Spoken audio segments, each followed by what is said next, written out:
then what did we get? Oh, yeah!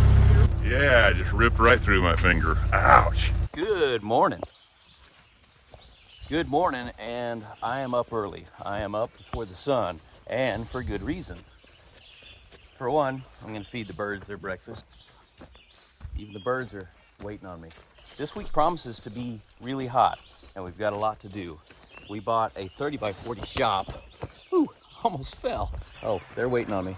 From Richie Brothers on an auction. Now, that might have been an impulse buy, and basically at the time we thought it was a good idea because supply chain issues with getting what we wanted. So that came up as an opportunity.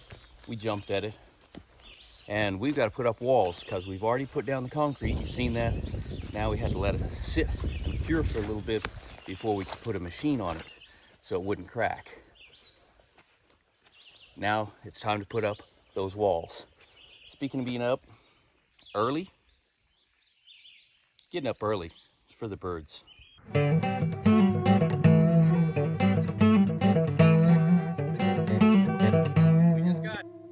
Going once. Going twice. Going 3 times. Sold. We just got it, babe. 14,000.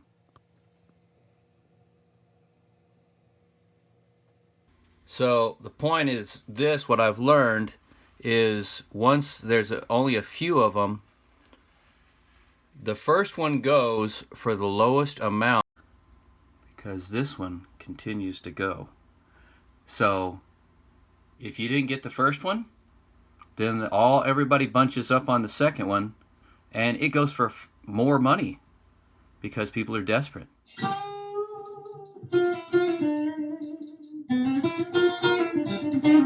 So the weather's really great today. We had some rain last night. The temperatures are great. The sun's not too bright. Nice breeze.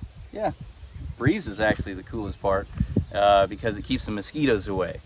But we wanted to talk to you about our 30 by 40 shop, and some might call it a pole barn, and our takeaway from it and experience from it so far. And so far, I'm really excited about it, just to see progress, and the foundation, phenomenal. You might have some questions as to why we put down the concrete first on a pole barn. And I'm just used to putting up a building on the best surface you can, the concrete, doing it the easiest, and so you get the best product in the end result, and putting concrete inside of walls when you can't access it and you can't bull float it, the trucks can't get to it.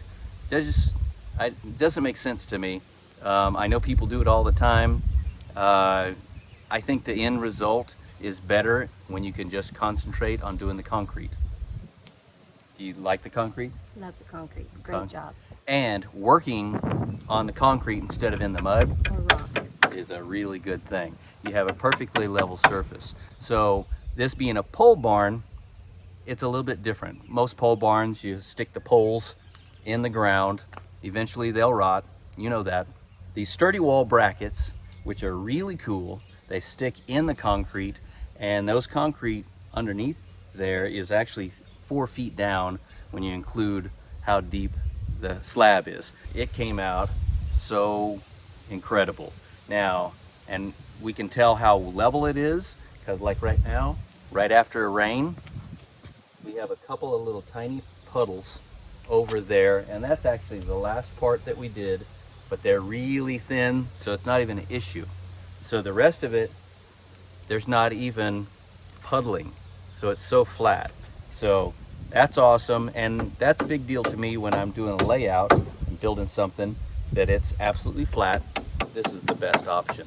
So a lot of people are putting these in the sonotubes and putting these brackets in the sonotubes and then building from there. And from that, they have to plus or minus the height of how much the posts are going to be cut or not. And we don't have to do that. because all of these brackets were absolutely perfect to the slab. So we just laid it down, built it in place, and stood it up. It went pretty smooth most of the time. When we tried to do all of the wall at one time, that wasn't so smooth. No, that wasn't real cool. And so let's see how we do, because this is new to me.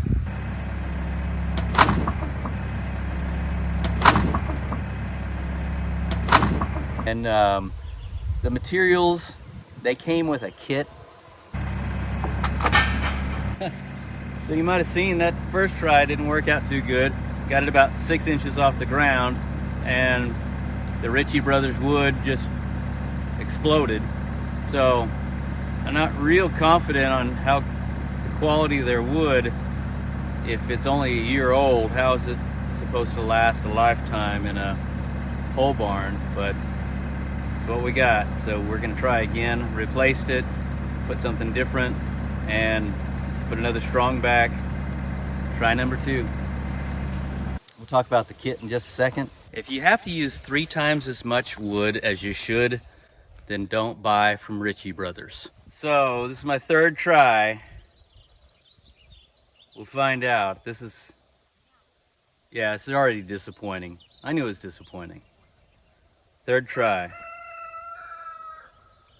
He's calling me a sucker for buying a Ritchie Brothers auction pole barn kit. He's telling you you're a sucker too. I concur. We tried to stand everything up because it's so much easier to do it just once and not have to join it, and all the square and plumb is already taken care of on the ground, and then you have diagonals that keep it in place as you go up. That didn't work out.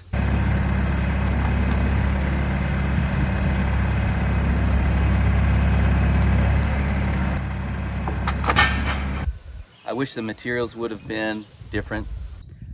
So let me show you here. Here's what you don't do. You don't need splices everywhere. Splices in the middle of nowhere. Splices. Just provide the right materials. And you don't have this. 3rd time. How much more structure? You know what you need? You need to get a red angle iron. Oh, and support it. No, you don't. You need to get a red iron building and just put it up instead of wasting your time with this absolute beep, beep, beep, beep.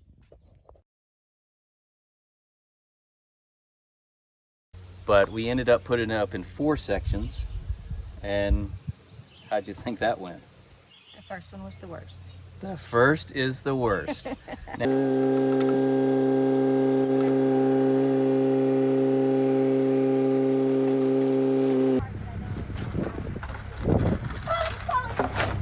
So that didn't work out, and they were screwed that up. This is pretty sketchy, so that wasn't cool. But we ended up having to split it, each wall in half. And one thing we're doing here, because this kit did not come with end walls and it didn't have the material for the walls, by not having a big enough machine, I can't get up, I can't get out. So this is really dangerous. Don't ever do this.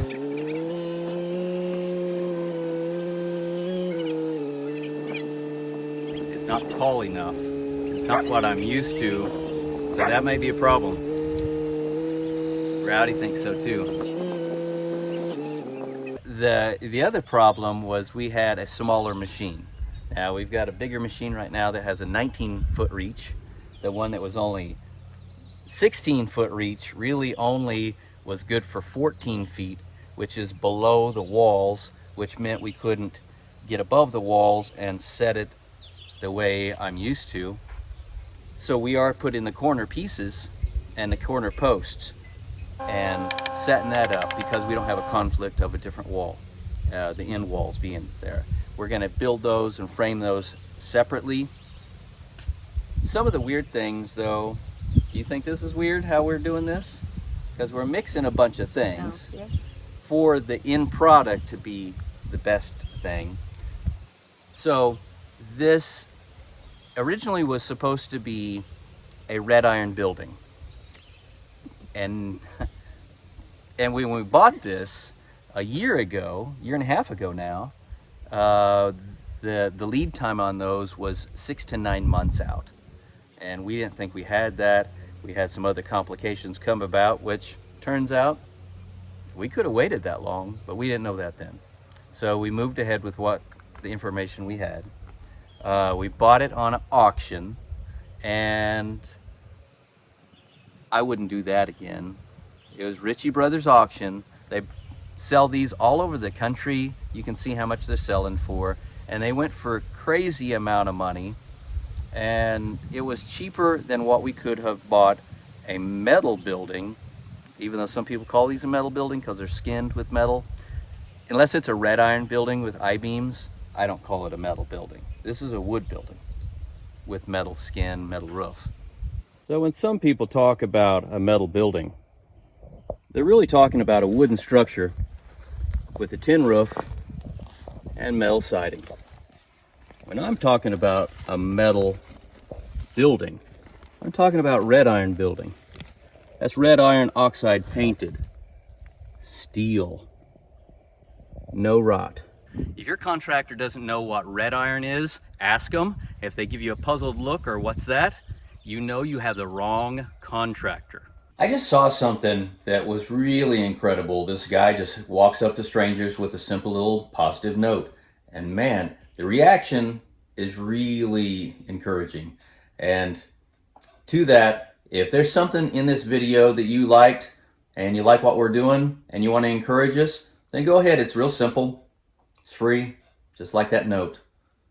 Go ahead and just subscribe, and we appreciate it. Thanks. So with this kit, what we got trusses.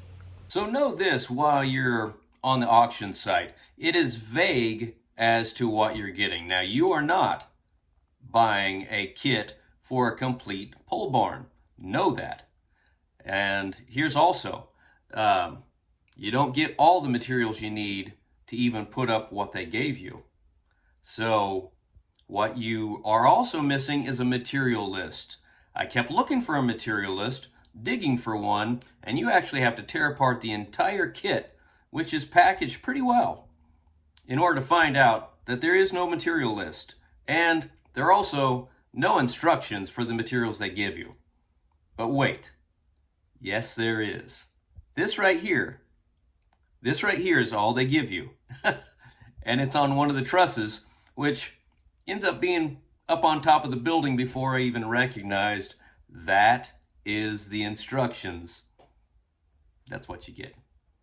All right, and it came with posts.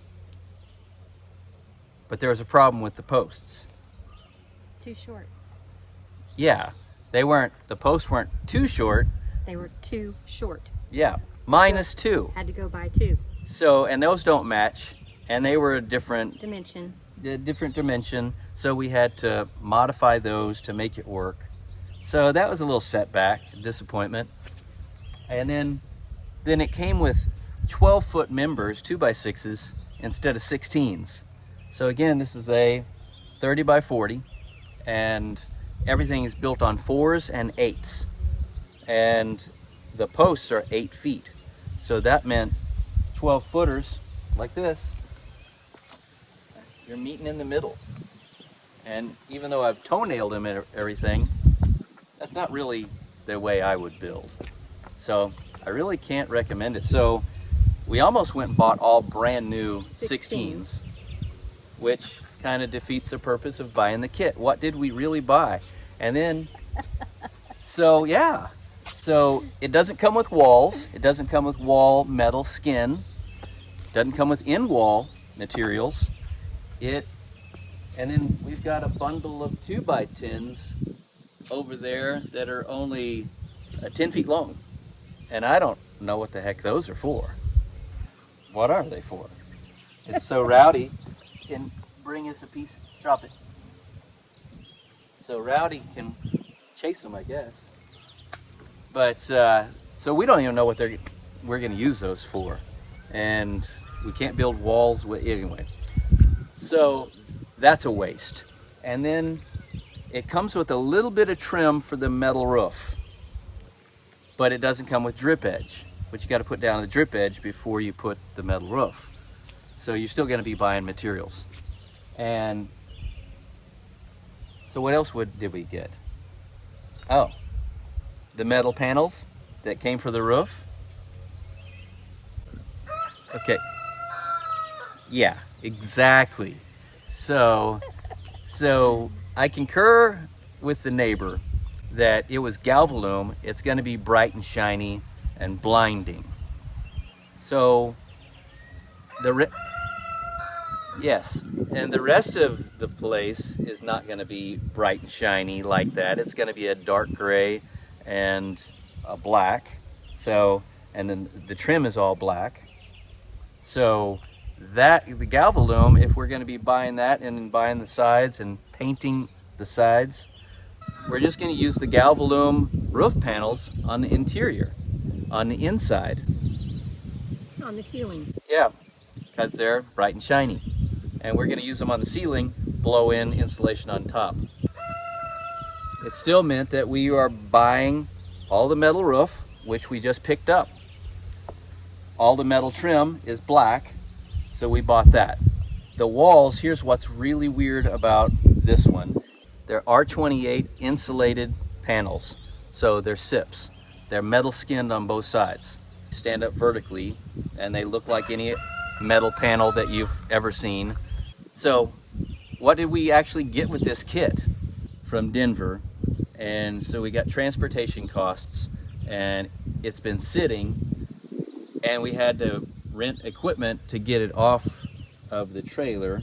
So really, what did we get? We ended up, for $18,000, we basically bought some trusses.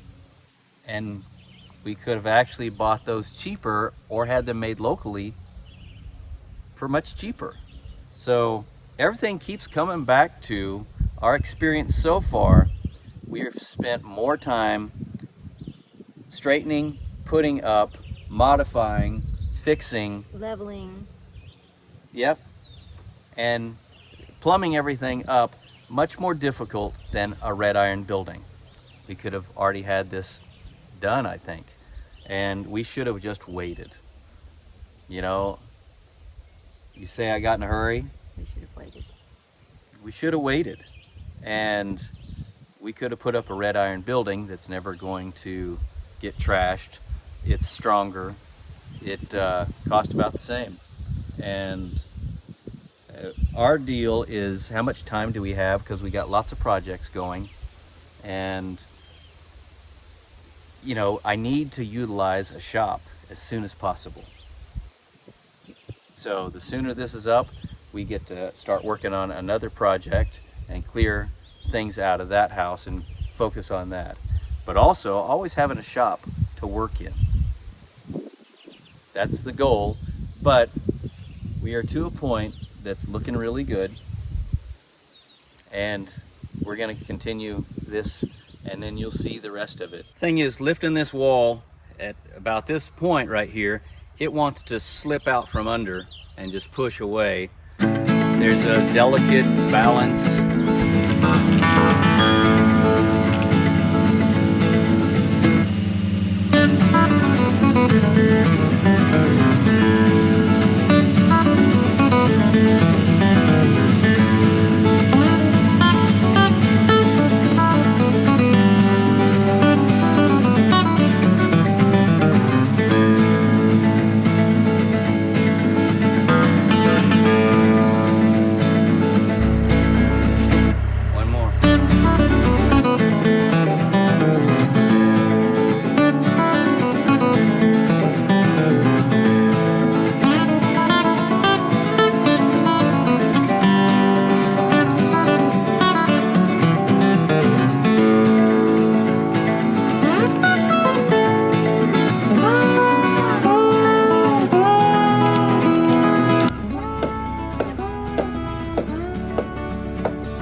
ripped right through my finger. Ouch. No, I'm not crying.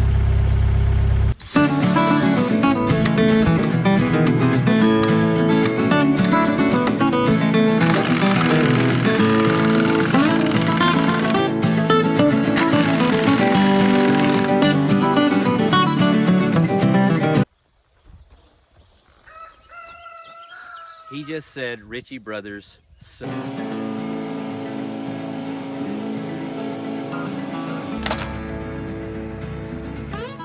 hopefully I've convinced you that wooden pole barns are good. Wood is good for burning. Do a steel building, do it the right way, it lasts forever and it's faster and it's stronger and it's better.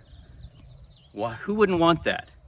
They cost the same, except for the frustration.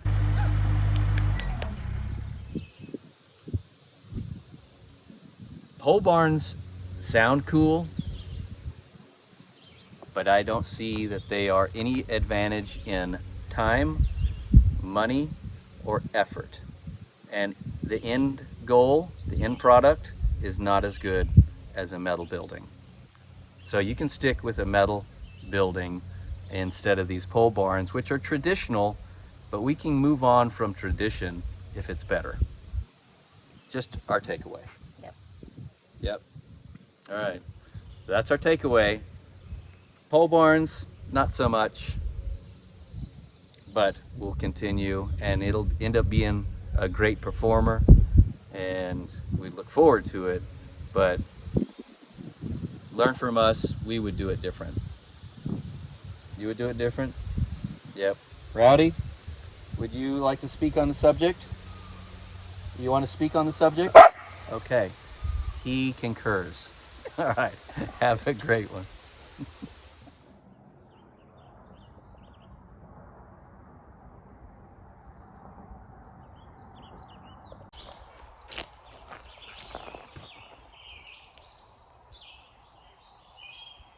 That was pretty cool.